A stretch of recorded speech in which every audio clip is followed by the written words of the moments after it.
is Max Smith, and I'm from the Caribbean American Chamber of Commerce and Industry, and I'm here at the 2010 Census Rally in Flatbush, Brooklyn, with Stacey Cumberbatch from the Mayor's Census Office. Hi, how are you? Great to be here. Thank you so much for coming, Stacey. Thank you for having me. You're welcome. We just wanted to ask you a few questions, actually, today about why it's so important for folks to make sure that they fill out the census form and turn them in. So the census is an occurrence that happens every 10 years. Okay. It's mandated by the United States Constitution. Okay. And what it is a count of every person residing in the United States, irrespective of immigration status or citizenship. And the reason it's so important, it's really the foundation of our democracy. And as many people know, our congressional representatives get divided among the states based on that census count. But very equally important is that federal funding is based in part on what that count is every 10 years. So if we don't get a good, accurate count now in 2010, we live with those results for the next 10 years. And that means we could lose congressional seats in Washington, or we could lose money that comes to the cities for everything from health care to education to transportation, etc. So it is so critical that everybody, that form that came to their house, 10 questions, that they fill it out immediately, include everybody in the household, and mail it back. Okay, great. And is there a census deadline?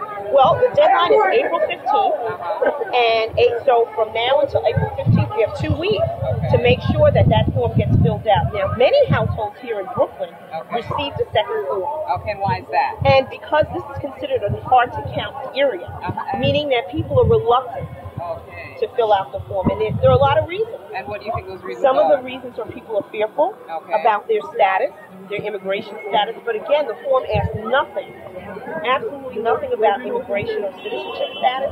And in fact, under federal law, the information about who lives in that household, the individuals, is strictly confidential under federal law and remains sealed for 72 years.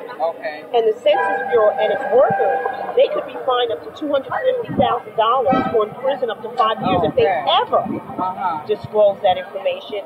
And in the history of the census, that information has never been disclosed about an individual. Okay, all right. So you're saying that even if I'm with another government agency, like INS, Immigration, Naturalization, or Homeland Security, or Legal Services, they can't get access? Get it. The Buildings Department for the City of New York can't get it, the state can't get it, and no federal agency can get it. And in fact, our Attorney General, United States Attorney General Eric Holder, who is of Caribbean descent, we're very proud of that. Very proud of that. So the Justice Department recently issued a letter really explaining that not even the Patriot Act, under the Patriot Act, can that information be disclosed. Okay, well that's so great to know because so many people in the Caribbean community and beyond the Caribbean community, a lot of immigrants and so forth are really, really concerned that if they fill out that form, somebody's going to come knocking on their door. No, okay, so here's the deal. You fill out the form, you mail it back, you're done.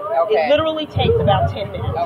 Now, for all the households that do not fill out that form and mail it back by April 15th, starting in May, census takers will visit those homes that did not respond to the mail-in questionnaire to try to get the information about who lives there. Right, but we still don't have to be afraid of those census We should not be afraid of those census takers. We encourage you to cooperate. But you have a choice right now. You can fill out the form and mail it back when you're done, and a census taker will not come to your home. Well, let me ask you, how can you tell if someone is a legitimate census worker and not someone else who's being fraudulent? Absolutely. So around the time when the census takers are going to go out into the various communities here in New York City, they're going to have a ID, and we'll show you what that ID looks like, and they're going to be carrying a badge, a very distinct badge that shows they're a census taker.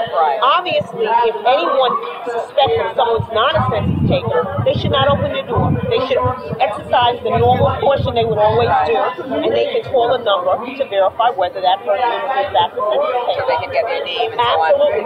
But they will have an ID and a badge, and we will just display that, throughout the media before that time, so people know what to look out for. Right. Well, let me ask you also: would a census taker be asking you for your Social Security number, that's the first thing. No one, they should never ask you about your income, about your Social Security number. None of those questions. The basic questions that the census form asks is how many people live there, the name of each one of those people, their age, their sex, their ethnicity, their race, whether the household owns or rents. That is basically it. That's basically nothing about your income, nothing about your Social Security. You never give that information. Right, and you never have to, they come to your door, you don't have to pay them. No, no money. This is no money exchanges here. Okay, that's great to know. This is a government function. Okay. And this is about us getting our fair share of tax dollars in our community. And then can you do it online? No, it's not online. It is right now the paper form that got mailed to every household.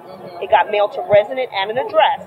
You need to open that up and fill it out. But a couple of things I want to emphasize here, particularly for our Flatbush, East Flatbush community, is that Brooklyn right now has one of the lowest rates of responding to the questionnaire. And why do you think that is? I think that we're just not responding. We don't know what it is. We're fearful, or we just didn't get around to it. Right. But we are one of the lowest responding communities in all of New York City, and we really got to change it around because we're going to live with this number. Right. And if we're undercounted, that means we essentially don't exist for the next 10 years for purposes of planning, whether enough hospital beds are being made available, whether schools are being built for our kids.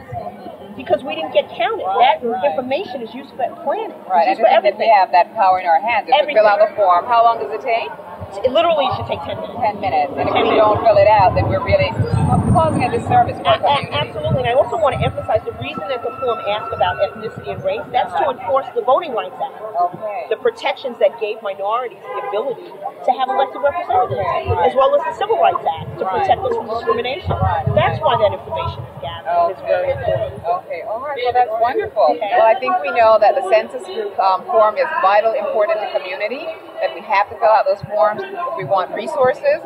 We know that it takes 10 minutes, just 10 minutes, to ensure that your community has all the resources for the next 10 years. For the next 10 but years. I want to really thank CACCI for really standing up and taking leadership around this issue, and it's wonderful. So fill out the form and mail it back today. Thank you so much. Thank you. Thank you. Thank you.